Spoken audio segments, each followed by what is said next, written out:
যে সরকারি পর্যায় থেকে যে ফ্যাসিবাদ কায়েম রাখার জন্য বিভিন্ন প্রতিষ্ঠানকে ব্যবহার করে এই বিরুদ্ধ মতকে দমন করার জন্য গুম করে ফেলা, এইখানেও একটা শক্ত বার্তা গেল যে এসব আর হবে না। এখানে একটা স্পষ্ট বার্তা গেল। আর আসলে কি জানেন, গুম তো আপনার করার কথাও না, আপনি করতেছেন বলেই আমাকে এখানে প্রকাশ্যে অবস্থান নিতে হচ্ছে। এখন একটা সরকারের জন্য, একটা বাহিনীর জন্য গুম করার তো তার কোনো লাইসেন্স নাই, তার কোনো আইনগত এখতিয়ার নেই।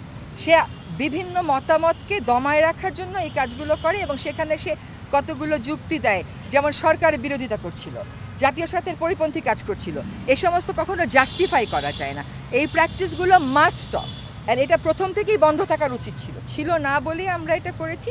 এখন এই কনভেনশনের মোডালিটিতে যে সমস্ত কথা বলা আছে সেগুলো আমাদের আইনে আমরা যতটুকু নেয়ার দরকার, এটা তো অলরেডি আছে, কিছু হয়তো আছে, আমরা বাকিটুকু ইনকর্পোরেট। দুর্নীতির অভিযোগ থাকলে তার ব্যাপারে আমরা আমাদের অবস্থান জানাচ্ছি। যে কোনো একটা সরকারকেই তার কাজ চালাতে গেলে ভালো কিছু কর্মকর্তা কর্মচারী তো দরকার পড়ে, তাই না? তো যদি আমরা দেখি যে এফিসিয়েন্সি আছে, তার ব্যাপারে কোনো তাৎক্ষণিক সিদ্ধান্ত গ্রহণের প্রয়োজন নাই, আমাদেরকে তো কাজটা নিয়ে আগাতে হবে। আমি যদি আগের সময়ে যারা কোনো ভালো পোস্টে ছিল তাদের কাউকেই নেব না এমন নীতিগত সিদ্ধান্তে চলেছে, তাহলে আমি কাজ আগাবো কেমন করে? সেটা তো একটা বড় প্রশ্ন। কারোর ব্যাপারে সুনির্দিষ্ট কোনো অভিযোগ থাকলে সেটা জানাবেন। এই রিজিম, সেই রিজিম, আগের রিজিম, পরের রিজিম বললে আর আমাদের সাথে অন্যদের তফাৎটা কী রইল? একটা তফাৎ তো আমাদেরকে আনতে হবে। সুনির্দিষ্ট অভিযোগ থাকলে নিশ্চয়ই আপনারা জানাবেন, জনপ্রশাসন মন্ত্রণালয় আছে, তাকে জানাবেন। ঠিক আছে, আচ্ছা, যে বিষয়গুলো ক্যাবিনেটে নির্ধারিত থাকে সিদ্ধান্তের জন্য, সেগুলোর ব্যাপারে আসলে আমরা বলি না, ওটা লিখিতই যায়। এটার প্রেক্ষিতটা হচ্ছে যে আমাদের এই সরকারটা হচ্ছে একটা বৈষম্য বিরোধী আন্দোলনের আউটকাম।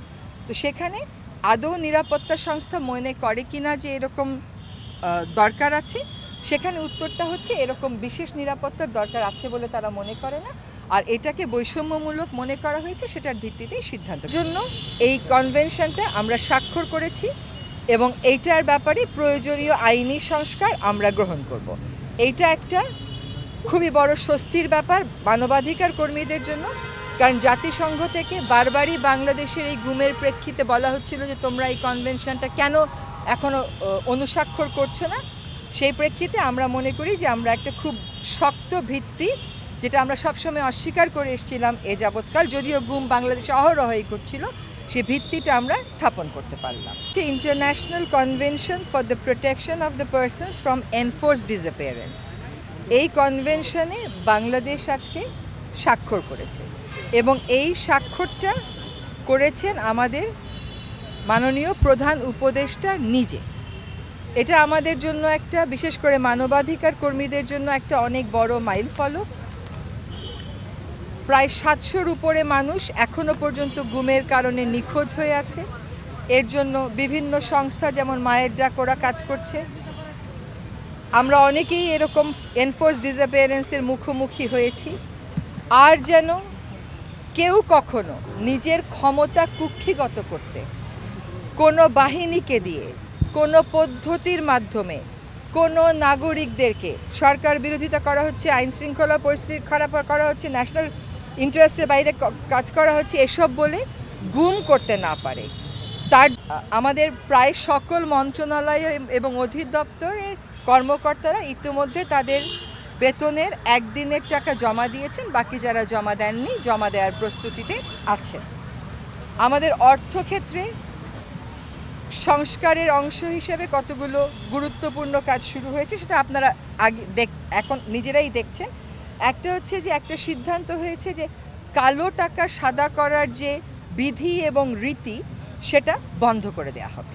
হ্যাঁ, কারণ এখান থেকে সরকার যেটুকুন টাকা আনতে পারে সেটুকুন টাকা দিয়ে সরকারের যে খুব বেশি কিছু আগায় তা না, বরং মূল্যবোধটা অনেক বেশি অবক্ষয়িত হয়। ফলে এটার বিরুদ্ধে স্পষ্ট একটা সিদ্ধান্ত হয়েছে। অর্থ পাচারের বিরুদ্ধে কার্যক্রম শুরু হয়ে গেছে। আরেকটা হচ্ছে অত্যাবশ্যকীয় পণ্যের দাম মানুষের ক্রয় সীমানার মধ্যে রাখতে যা যা করার দরকার সরকার সেই কাজগুলো করা শুরু করে দিয়েছে। আমাদের হজ একটা অনেক বড় ব্যাপার বাংলাদেশি মুসলমানদের জন্য। এই হজের ক্ষেত্রে একটা সিন্ডিকেট আমরা দেখতে পাই, যেটা হজের প্যাকেজের মূল্য অনেকটা বাড়িয়ে তোলে। তো হজের যে খরচ সেটা যৌক্তিকভাবে যাতে কমানো যায় সেজন্য সংশ্লিষ্ট মন্ত্রণালয় কাজ শুরু করেছে। আমরা রাজনৈতিক দলগুলোর সাথে আলাপ আলোচনার প্রক্রিয়াটা চালু রাখব। তাদের কাছ থেকে সংস্কার প্রস্তাব যা আসবে সেগুলোও গ্রহণ করব। সে ব্যাপারে একটা পদ্ধতির বিষয়ে কথা হয়েছে। আনন্দের খবরটা হচ্ছে যে আমাদের খেলার অঙ্গন থেকে দুইটা খুব ভালো খবর এসছে। একটা হচ্ছে সার্ক অনূর্ধ্ব 20 চ্যাম্পিয়নশিপ, যেটা 2024 বাংলাদেশ প্রথমবারের মতন চ্যাম্পিয়ন হয়েছে। আজকে আমাদের উপদেষ্টা পরিষদে সিদ্ধান্ত হয়েছে যে এই ফুটবল টিমের জন্য আমরা একটা সম্বর্ধনা আয়োজন করব। আরেকটা হলো যে আমাদের বাংলাদেশ জাতীয় ক্রিকেট দল আপনারা জানেন যে পাকিস্তানকে হারিয়েছে। তো আমরা মনে করছি যে এই যে একটা উদ্যম এসছে খেলোয়াড়দের মধ্যে, এটাকে ধরে রাখবার জন্য তাদেরকে অভিনন্দন জানানো দরকার। সেজন্য আমরা উপদেষ্টা পরিষদের পক্ষ থেকে সকল খেলোয়াড়, কোচ, কর্মকর্তা এবং বোর্ডকে অভিনন্দন জানিয়েছি। বন্যা পরিস্থিতি নিয়ে বিস্তারিত আলোচনা হয়েছে, সমন্বয়ের কথা উঠেছে। বন্যার কারণে রপ্তানিমুখী যে সকল শিল্প ক্ষতিগ্রস্ত তাদের যেন শ্রমিকদের স্বার্থ সুরক্ষিত থাকে সেজন্য সরকারের পক্ষ থেকে সহায়তার কার্যক্রম গ্রহণ করা হয়েছে। আমাদের আগে একটা পদ্ধতি ছিল জিও এনজিও কোঅর্ডিনেশন, সরকার এবং বেসরকারি প্রতিষ্ঠানগুলোর কোঅর্ডিনেশন, সেটাকে আবার রিভাইভ করার একটা সিদ্ধান্ত নেওয়া হয়েছে। আর আমরা দায়িত্ব গ্রহণের সময় থেকে 1 মাসের মধ্যে কোন কোন মন্ত্রণালয় কি কাজ করেছে, সরকার কি কাজ করেছে সেগুলোর ব্যাপারে একটা নোট প্রস্তুত করে আপনাদেরকে দিয়ে দেব। জি, হজের সম্ভাব্য খরচটা কত হতে পারে? না, এরকম খরচের কোনো কত হতে পারে, কত কমাবে এসব কথা হয়নি। তবে প্যাকেজটা যে অনেক বাড়তি এবং এটা যে কমানো সম্ভব এটা দেখা গেছে প্রাথমিক বিশ্লেষণে এবং কমানোর জন্য ব্যবস্থাটা